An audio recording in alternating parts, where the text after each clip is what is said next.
And I always hear a lot of people say things like, well, you didn't play that long in the NBA. And I'm like, that's exactly why you should buy the book. Yep. I'm like, here are my thoughts and process on why I felt like I could have stayed longer, why I didn't stay, how much was genetics, how much was mental, physical, spiritual, like whatever it is, you know.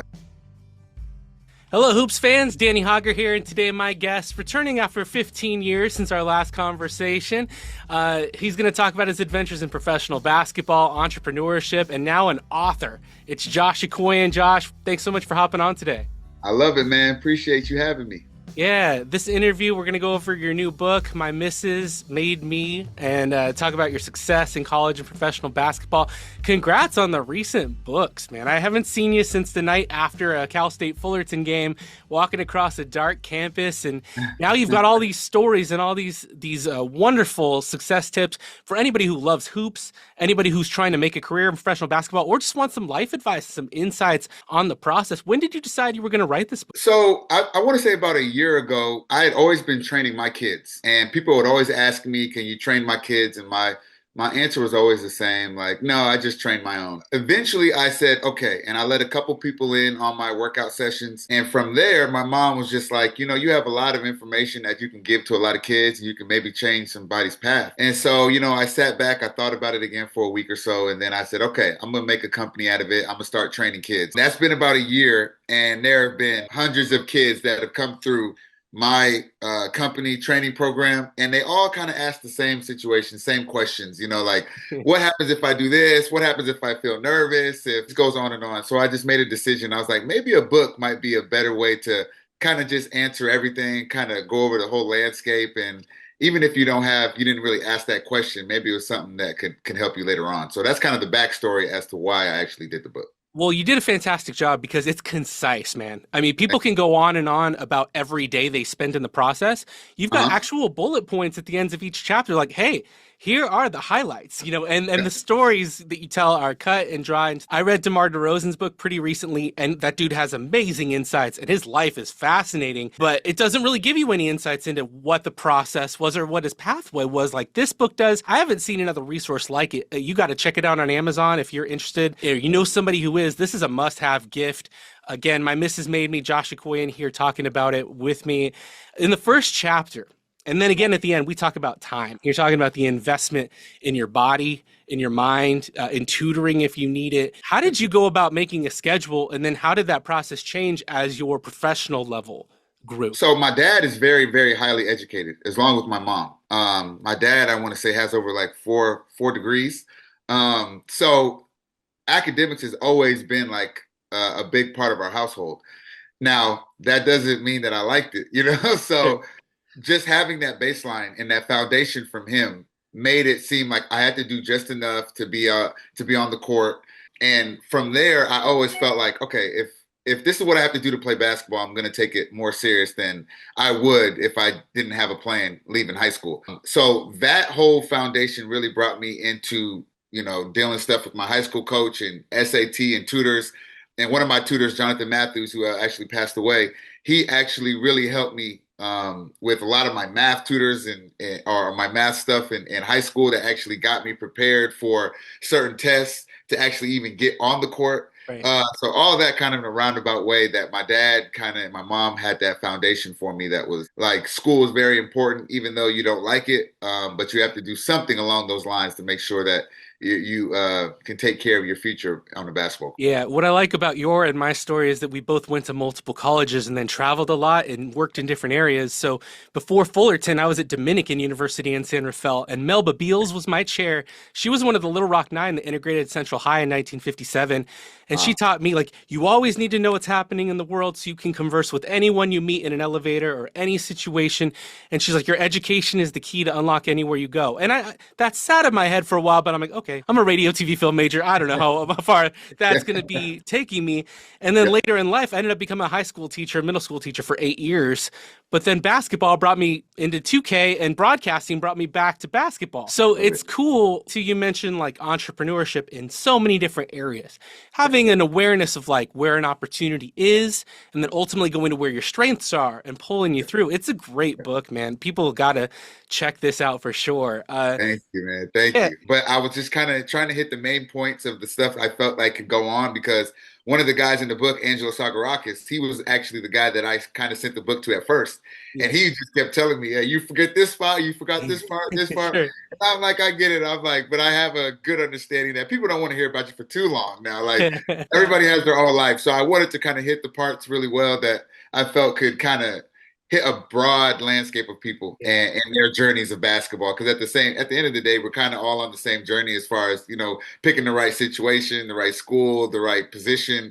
But when it comes to actual the nitty gritty of an actual, I want to say my life's work, I felt like there was some stuff that was better left out. But it was great to be able to go back and kind of revisit a lot of those things because I always felt I always had confidence. Mm. Like, and it was my mentors, Dominique and Jeremy and Angela, were like, no, no, no, no. Like, that's not how it worked. Like, I remember myself at Fullerton in college, like the ultimate confidence. Yeah, And they yeah. were like, no, you were a scared little kid. Like, and I was like, really? And they would just kind of go back over some stories. And I was like, wow, I had completely forgot about all that. I But just you thought I was always it. Yeah. but you did have the willingness though to jump into a conversation. You know, not everybody on that team would have walked back with us across the campus and walked to the radio station, having never stepped foot in it before. And you're very personable, which I think is to your credit too, that helps you a ton.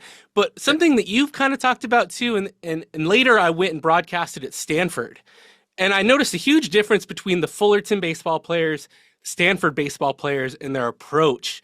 You know what I mean? And what their goals were. And everybody comes a product of their environment. Let me get you a couple on the court questions, and then maybe we get into that a little bit more.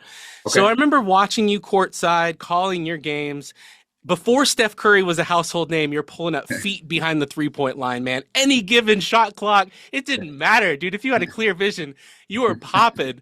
How did you take on the challenge of like major people telling you what you should be at 5'11" versus what you knew you could be? When I was in high school, I was a lot smaller, right? So my main question to my coach was, how do I stand out? That was the biggest thing. Like, how do I stand out? And he would always ask me, what's fun about the game? And I said, shooting. Like shooting, dribbling, trying to make people fall, crossing them over. Yeah, I was like, that's fun about the game. I was like, defense is part of it and all that. I was just yeah, like, but for the most part, that's what's fun about the game. So going from that part, my foundation was always what made the game fun. And it was trying to find different ways to score, hearing the oohs and ahs from the crowd.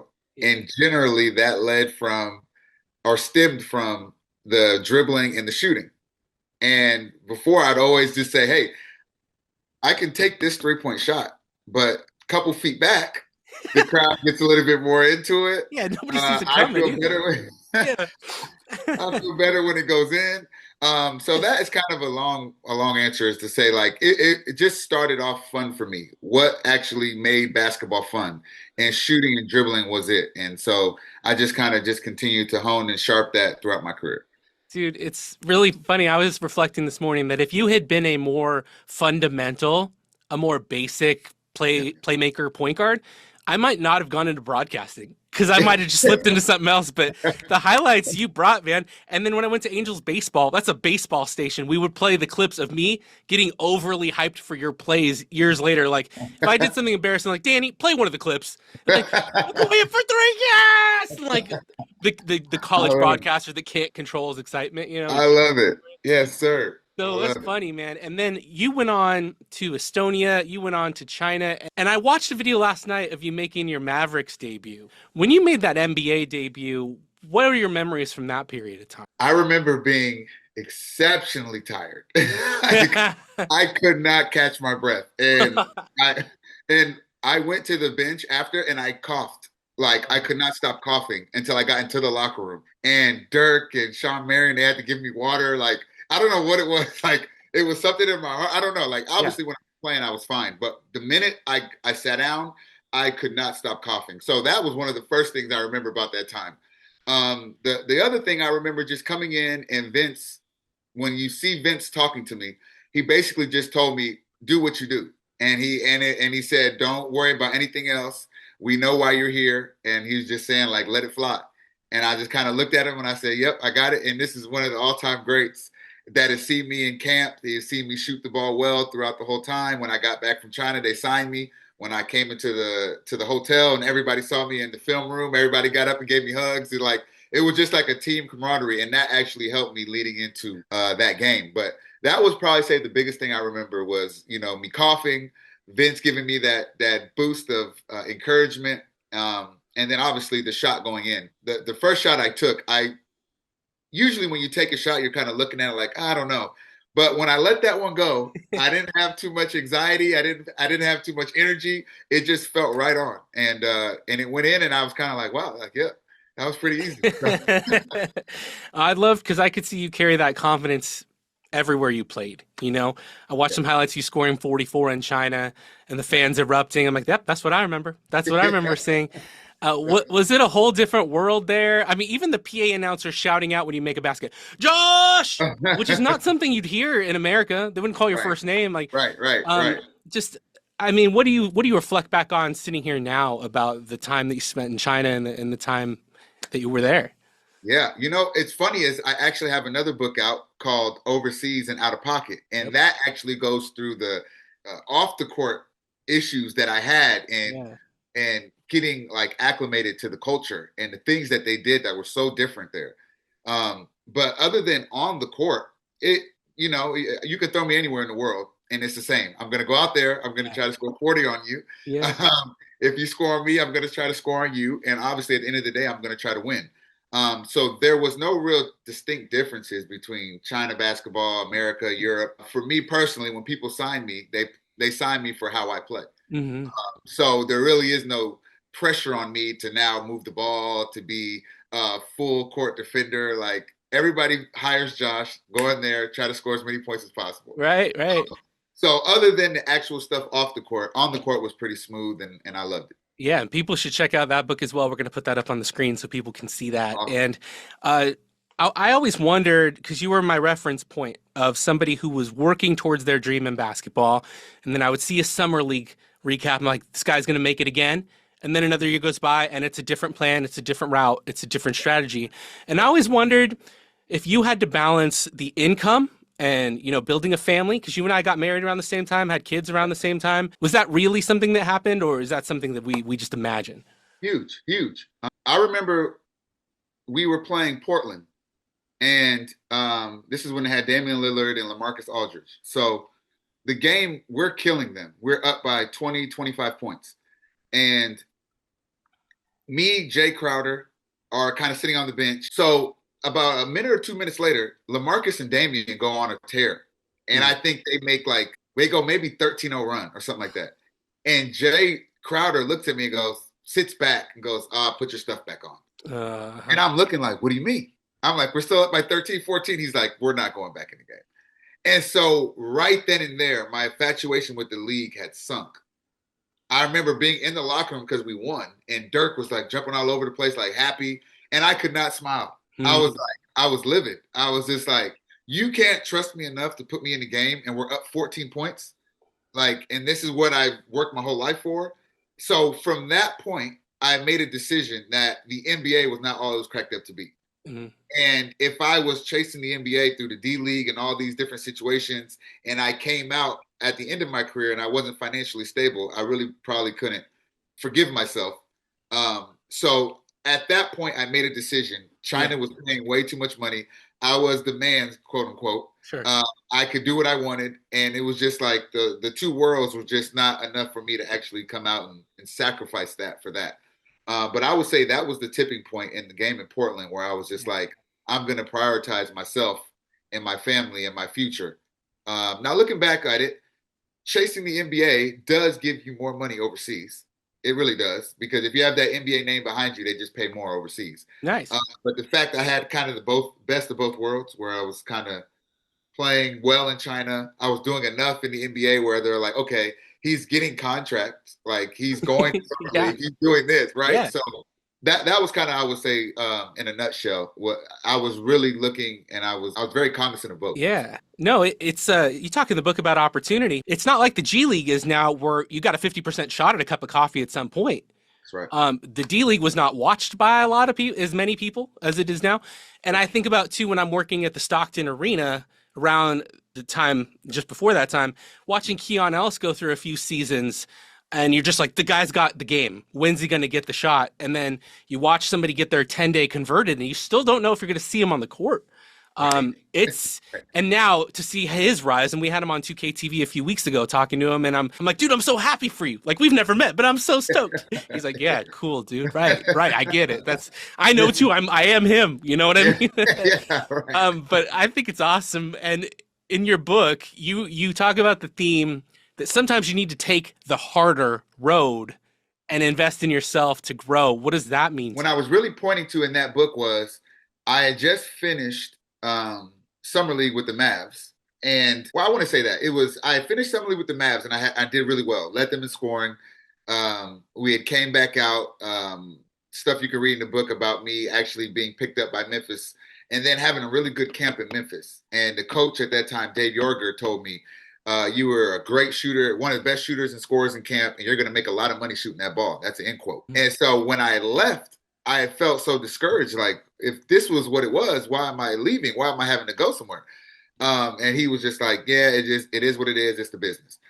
From that point, I had two options, which was to take the harder route and go to Europe, which was the Euro League, which was where Luca and everybody was playing at that time, or go back to China, make double the money, Yeah.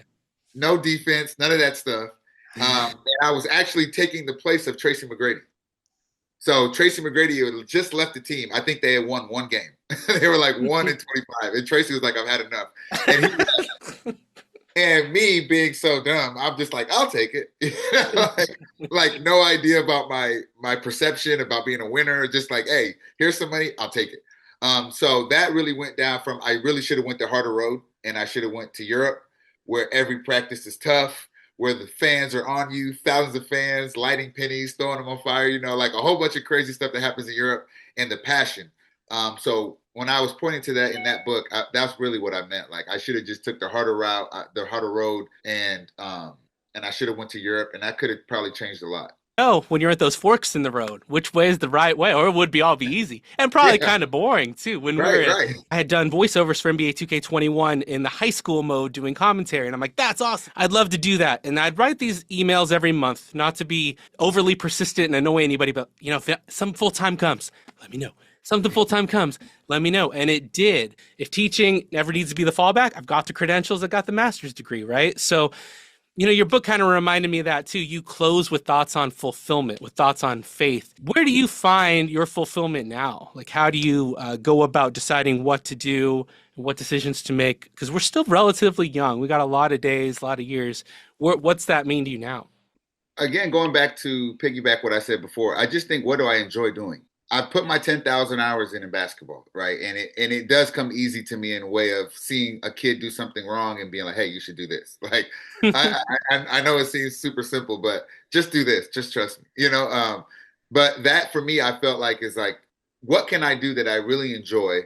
Obviously, being in the church, having an understanding of like, I believe there's something else to this life, and then just trying things out when I got done. And there's certain things I did that I wish, like, all right, maybe I didn't do it. Like for instance, I invested in a restaurant in LA Mhm. called the Hideaway Mhm. uh, on Rodeo Drive, and I'm just like, that was a cool investment. That was cool, but there's no real passion behind that. Mhm. There was nothing really. I invested in my brother Marcus Crenshaw. I invested in the FAM, which is one of the top sports agencies in the world. So that was an awesome one. And obviously that was tied to basketball. Yeah. That fulfillment piece was like basketball, a big stem of that. Like, writing books now that have a big undertone of basketball, basketball, basketball. So those are the biggest things I felt like in my life. I was like, wait, how do I feel fulfillment? How do I know that this is something I want to do and I can wake up every day and feel comfortable doing it? Yeah.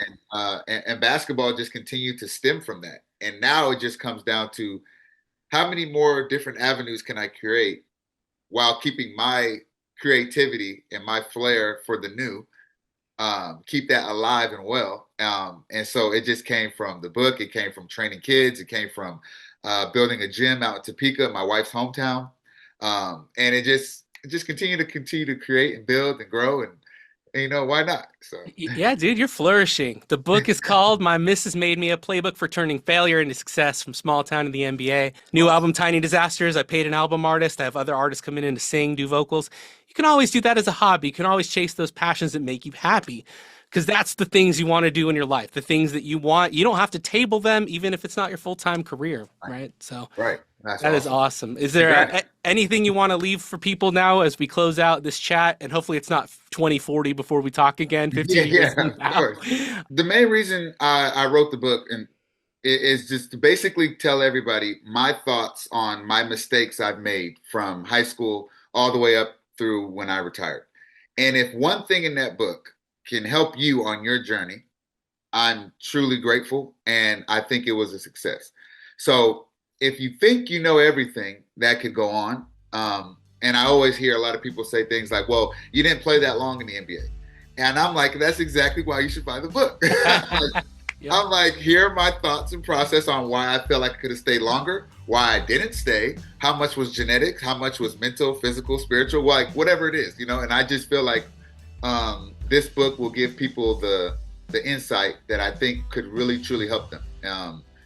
And other than that, man, I think that's it. And I'm just trying to grow and strive, and I hope everybody else is as well. And can't thank you enough for having me on. Hey, we thank you very much. We put the book on the screen again. Check it out on Amazon now. Search Josh Akognon. Don't search Joshua. I tried. It doesn't come up. Got to go Josh Akognon. It pops right up. Thank you so much, man, from Titan Gym and 2025 and beyond. We appreciate you so much. Thank you for coming on. Brother. Appreciate you, brother. All right. We'll talk to you next time. This is Danny Hauger. Thank you, everyone, for watching. Hit the like and subscribe button. And yeah, we'll check you in on the next time we have a great interview and conversation for you. Be safe, be well, be kind. Bye, everybody. See ya.